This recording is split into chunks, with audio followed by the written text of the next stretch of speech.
This is part 9 of the PW50 project. It was meant to be a mini-series, and it's turned into a soap opera. Like sands through a crankshaft seal. It wasn't supposed to take this long, but that's okay. Life is an adventure. There are surprises around every corner here at the ranch. In the last episode, we pulled out the main bearings out of the swap meet motor to replace the ruined ones on the original engine.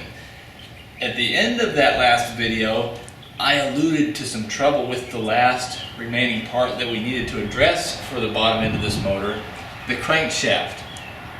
There are two problems that I've realized with it. Number one, and what had me down at the end of that last video, was that the Woodruff key, which goes right here, this is the original crankshaft, was rusted solid and stuck in the swap meet motor, and I could not pull the crankshaft out of the bearing without either removing the key or grinding it off. It wouldn't clear the seal in the bearing as this came out. So I tried to pry the key out, it didn't work, so in the end I just grinded it off enough that it would pull out of the engine. I figured I'd deal with it later. Well, when I dealt with it later, here's what it looked like. I chiseled, I whacked, I banged, I drilled, and I thought I had ruined that crankshaft. But luckily, through some stroke of luck, I was able to get the old key. As I was saying, gravity, a fickle mistress she is. I got lucky. I removed the key with minimal damage to the crankshaft, especially at this critical tapered portion. So now I feel relieved that this part of the crankshaft is usable. The other negative thing about this, which probably most of you may have expected, is that when I put it on the bench, don't let it roll away from you. and try to feel for movement. If I'm honest with myself, I can feel the slightest amount of play in there. There it is. There's no denying that. And this is a wonderful segue into something I want to talk about. There are hard decisions to make here. The proper way to rebuild this engine is to get my notepad out and start writing things down like crankshaft seals, main bearings, crankshaft, cylinder, piston, gasket set. Take that list inside, get out the credit card, order a bunch of parts, and wait for the mail to come. But that's not my goal for this project. My goal for this project is to put something together that my little boy can ride with limited damage to the bank account. And it's not just me being cheap either. I think doing it this way is a little bit interesting, and really it harkens back to years past when I was a kid and I didn't have any money. This is what I would do if I found a box full of motorcycle sitting by the side of somebody's barn and I was somehow able to trade a fishing pole and a CB radio for it. You get the idea. That's what I'm going for here. And if anyone is watching this and not familiar with mechanics, what I'm doing is not the accepted way to rebuild an engine. When this is back together, I don't expect it to last for 20 years without further service. But that's not the goal here. That's not the philosophy for this project. Am I justified, Jennifer? I think so. It's your project. That's right, it's mine. And I'm the boss. So I think we can start putting this back together. This crankshaft is a little bit loose, but we'll run it. We'll run it a little bit loose, and in all honesty, if it blows up, the only parts that it's going to grenade are parts that needed to be replaced anyway. Let's get moving. So we'll start things off today by installing the adopted bearings into the original cases. I put them in the freezer to contract them just a little bit, so maybe they'll go in a little bit easier. I don't have a lot of time to work here because this is about 30 degrees and it's about 100 degrees outside, and these temperatures will want to normalize.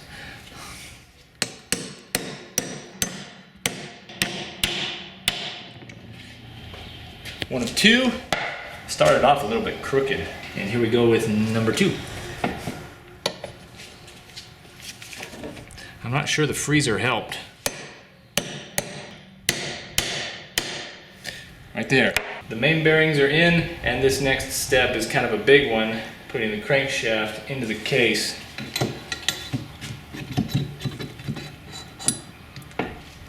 Is that it, or do I need to go farther? I need to go farther.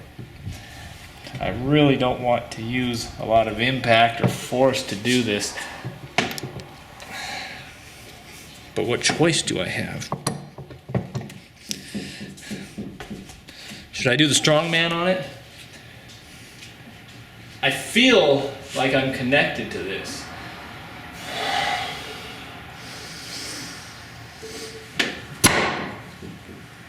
Just like that, we're ready to put the case halves back together. What? That's right. I've cleaned the bearing surfaces really well with carburetor cleaner. I would usually use lacquer thinner or maybe some acetone, but those are all packed away. How about sand? Get some sand? Jokes! Who's got jokes today?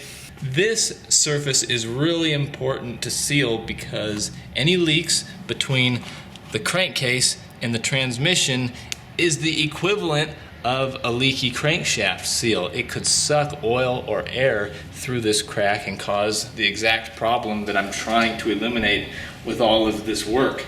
So, before we put these together, I need to give them the universal mark of amateur mechanic work, and that is a bead of blue silicone sealant. Here we go. One shot. I was right about that primary bearing just slipping on there without a lot of hassle, wasn't I? Yep. This is nice. All of the bolts are the same length, so I don't need to worry about what goes where. I want to get just a touch of torque on all of these to make sure that those two case surfaces are smushing that silicone around the entire perimeter. All right, I've got all of those case screws tightened up. I'll flip it over now and start putting things together on the clutch side. This reassembly should go pretty smoothly. I've taken 2 of these engines apart now, so I'm starting to get my head wrapped around how they work in general. What I'm putting together right now is the Kickstarter mechanism. Now the oil pump drive gear, the primary gear, and the clutch. That's starting to come together. The day got away from me though. I'd like to get this bottom end put together before bedtime. I think we can do it. I'm in a better place now mentally than in the last video. Maybe it's because of the mechanical therapy, who knows? Before I put this cover on, I want to turn it around and install the flywheel. The reason for this is that this nut is still loose, and to hold the crankshaft still to torque this down, I need to have the flywheel installed. I put on the stator and the intake manifold while you guys weren't looking. I hope you don't mind.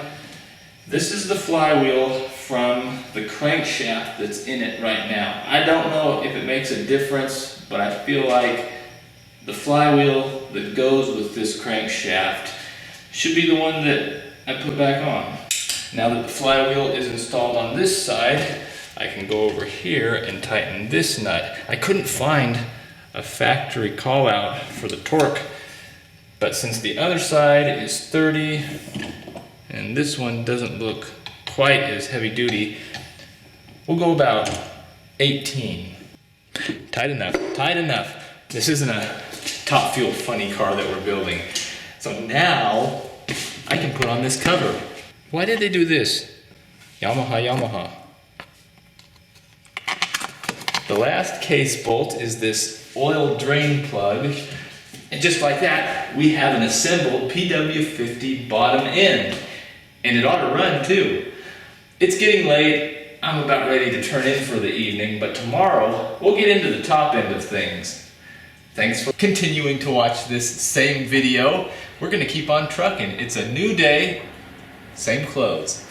Something I didn't mention last night is that there's some measurable success here already.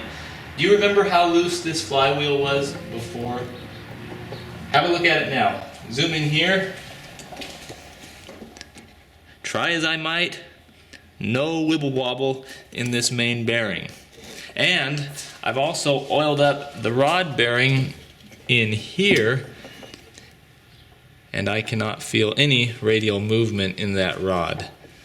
So I really believe if someone were to do a field test on this crankshaft with the top end just directly pulled off from a running engine, it would check out as 0 free play. So what I'm saying is this is practically a brand new engine. That's what I've said before, right? Beyond its useful life, it needs to be replaced. We're getting close to buttoning this engine up. The next frontier is this top end. The original cylinder is gouged and scored from the piston wedging up against here, either with a lean running condition or perhaps some abrasives between the piston and the cylinder wall. The reason doesn't really matter at this point. What matters is that the cylinder and the piston that ran inside it are both unusable. I was lucky enough or cursed enough to find a cylinder in my box of swap meet parts. The reason I don't know if I'm cursed or blessed is because this is really on the edge of being usable. I think this is a recurring theme, barely on the edge of usable. The reason it's barely on the edge of usable is that this has been bored out to the next oversize, two oversizes in bore. Stock bore is 40 millimeters across. The first oversize is 40.25 millimeters, and this checks out as 40.5 millimeters plus a little bit of wear. What I think has happened is this was bored out, and then somebody used it for a while, then took it back apart and honed out maybe some light scrapes or something in the cylinder. Because if we come over here to the workstation and test fit a new 0.5 millimeter oversized piston. Shiny. I broke protocol and bought a brand new part. If we fit it in here, there should be less than 0.1 millimeter clearance between the piston and the cylinder wall. It turns out a piece of common copy paper is just about 0.1 millimeters thick. And if I fit the piston with the paper in there, I still feel a little bit of clearance. And if I fit 2 paper thicknesses in between the cylinder and the piston, it goes in, but it's very tight. So my best guess is I'm probably 0.05 millimeters too loose on this. I really don't know how good or bad that is. One really nice thing about this project, and it kind of gives it some redemption, is that you guys know the internal condition of all of the components in this engine. So when we start it up in the end, and we listen to how it sounds and see how it runs, we'll know that this combination of parts and how worn they are yields that running condition. So when you go out to buy your own motorcycle and you might find a little PW50 that runs worse than this, you might want to shy away because you know it's in rougher condition than what we cobbled together here. This is a science experiment for the good of humanity, right? Yes. So let's put the top end together. We're going to run this piston and this cylinder, if you didn't catch my drift there. Before I start assembling parts, I want to drip a little bit of motor oil down into these holes, which lead directly to the main bearings, to give it a little bit of pre-lube before the 2-cycle oil takes over. Now we'll turn it over a few times. I'll install the piston next. The wrist pin bearing goes into the small end of the connecting rod. The arrow on the piston points toward the exhaust port. I think that's this direction. And if I line it all up just right, it should go together. Now for these clips, that went in better than I would have hoped. Usually I fight with these little clips for at least 10 minutes. Well, there's still time for one more. Yeah, there's still time. And then I have to go through the video and doctor it up to make it look like I'm not a bumbling buffoon, klutz, shaky hands. Okay, this is going to be no cuts. Just as an exercise and, well, a little too close. Just to show you guys, this is real. I'm not going to go from here to a cut of it being where it belongs. Stop talking, Jake, and just do it. See, it's easy. I always do it like that. The real key with these clips, how are we doing on time? Over as usual. The thing about these clips is that they have a handy little handle right here to grab with the pliers. The Husqvarna clips weren't like that. They were just the letter C. That's the letter C to you guys, isn't it? To me, it's backwards C. Yeah. C. C-A-T. Catastrophic. It's the name of the game here. The piston is installed. We'll put the rings on next. 2 piston rings. Ready for the cylinder. I'm ready to put that cylinder on. Drop in the jug. We'll drop the jug. I've got a light coating of oil on the inside of the cylinder so the piston won't scratch it. And as I'm pushing the cylinder onto the piston, I'm trying to compress the rings down below. Okay, this is it. Time to seal up the workpiece. I just noticed there is significant play right here at this joint where the cylinder meets the cases. I can wiggle it at least a degree. Most engines I've dealt with in the past have dowels down there to hold the cylinder in one position in relation to the case. I suppose Yamaha figured this isn't a space shuttle. Has anyone ever built a space shuttle? I don't know. For NASA's budget, they could afford some pretty fancy props, pretty convincing actors. I'll theorize on my own time. These are tightened down to the manly man torque of 7.2 foot-pounds. That's where we'll call it quits today. It's possible that this whole project could get wrapped up in a very harmonious manner. Part 10, nice round number. We get it finished up and Junior gets to take a ride. I'm hoping. Thanks for watching.